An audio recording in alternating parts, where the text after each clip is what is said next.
Karin, where are you from? I'm from South Africa. Okay, so and whereabouts in South Africa? So in KwaZulu-Natal, which is a wonderful hot province, but I worked in Port Shepstone, and then I have lived in Margate and Ramsgate. Margate is right next door to Ramsgate, same as here, so it does get a little bit confusing from time to time. So you mentioned, we break that down a bit, KwaZulu-Natal. Is that a county, a district? KwaZulu-Natal would be what you would call a county, so same as Essex. So, yeah, so it's we call it a province. So it's the province of KwaZulu-Natal, and so in the name it is the Zulu Kingdom, and that's where that would be what the majority of the native or ethnic people would speak Zulu there, and then of course English. So paint a picture of the street and the house in which you grew up in. Again, well, that wasn't in KwaZulu-Natal. That was in what is now Gauteng. And so quiet street, wide street. It's a big thing in my life. 2 cars can pass easily. Nice house, dogs, cats, brother, mom and dad. I went to a really lovely school. I had a very big international contingent in my school, which was really good growing up, because obviously it gave you a little bit more of a worldwide perspective. My friends were Portuguese and Greek and Italian, and lived for a while in a predominantly sort of Jewish area, so as well. So it's really, really good. It gives you a little bit more of a worldwide view of the world. And may I ask what decade we're talking about here? Say the school years are the... So 70s, 80s. So would it be having a global view of things, a cosmopolitan view? Why would you just want to repeat that? Why was that important in context of South Africa? Or just life in general, would you say? I would say... if we're talking about some of the historical challenges of South Africa, I would say that depending on who you were as a young person, you were probably pretty much, very young person, you were oblivious to, what was going on. But as you got to high school, I think it was interesting. It was good because there was no difference. For a lot of the people that we were with, we were all just teenagers. We were all just, getting on and learning and growing together. And I think in my case, at least, it just gave you a little bit of a different perspective to people and how people believed different things or did different things or ate different things.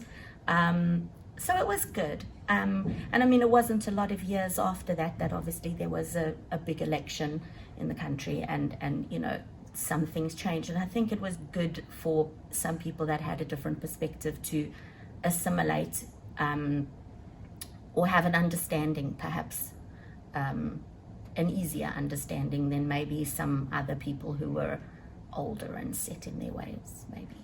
I'm interviewing within the Harlow Library. In fact, you're the ACL part, and where there's lots of boxes you've just moved in. So was English a subject you enjoyed at school? Yes, very much. Probably did better at Afrikaans though, but yes, enjoyed English. I've always enjoyed learning. Maths was my favorite subject though, and Mrs. Binder, my favorite teacher. But yeah, so yeah.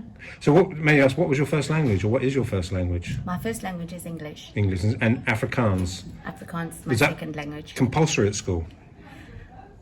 Yes, that's a compulsory second language. And then in my school, up until we were, I think, 15, we did French, and then after that I did Zulu, which nowadays basically means that there's 2 languages I can speak and 2 languages that I can't really speak.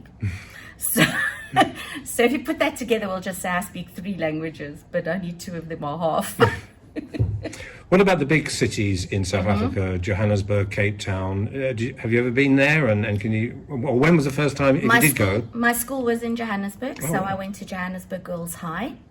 And yeah, in those years in Johannesburg, we went into town. That's where the clubs were. That's where we went to go party on the weekend. But also, you were walking in big groups. You know, there was a whole lot of school kids that went out together and were walking in groups, and it was pretty safe. Obviously, late in the evening, you know, my mom or one of the other moms would come and fetch us if we were, you know, going to the disco or something. It was after that I think it was more dangerous to walk in those areas. And after moving away, I did take my son to where I used to live, which is now a gated community. So you can't just get in, but, you know, talked my way in and we saw my whole house.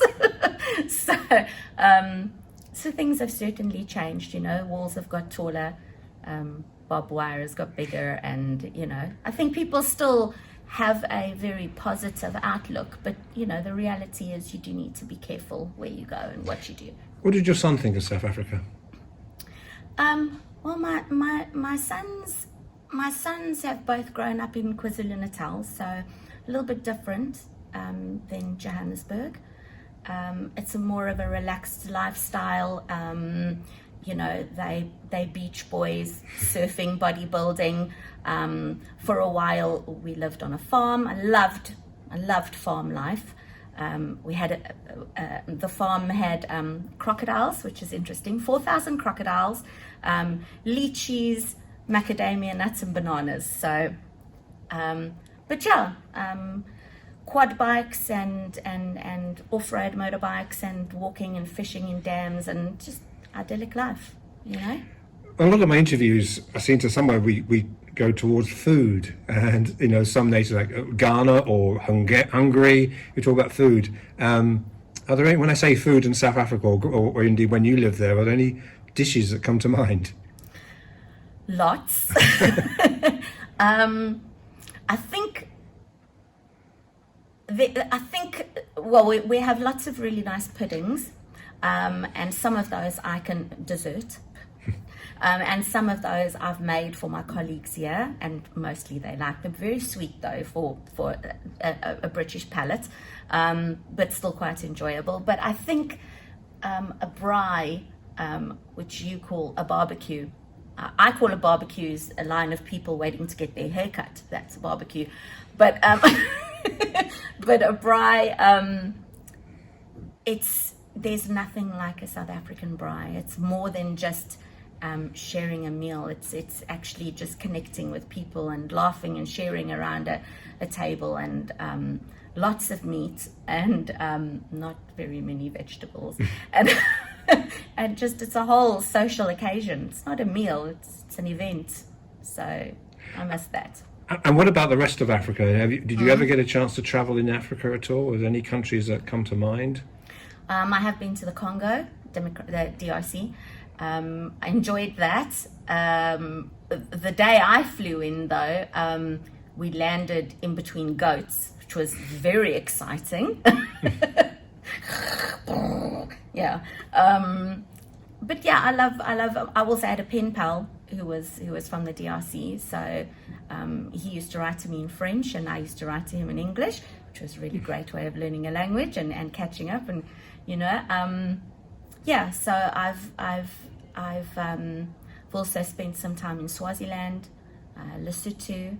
Haven't done very much of the rest of Africa, but in South Africa itself, I've also traveled extensively, seen a lot of things in the whole country. When was the last time you were back? It has been almost 4 years. And do you plan? Do you miss it? Yeah, when England was experiencing your heat wave, I was living my best life. So So KwaZulu-Natal is very hot, can be very hot, and I just loved it. I was just loving every minute of it. Reminded me of home. It was great. So yes, I miss it. I miss it a lot. Because one of the questions I ask people, and I'll ask you, is to you, where is home? That's a hard question. That is a hard question. I think you need to embrace where you are, and I think that the people that I'm working with and the job that I'm doing is very rewarding and very satisfying, and I certainly love it. I do really. But my mother and my eldest son are still in South Africa, as well as a lot of very close friends, people that are very precious to me. So I don't know where home is, but I know where my heart is, and that would be there with them. So I feel like I have a foot on each continent. I'm doing some kind of delicate balancing act in the middle there at the moment.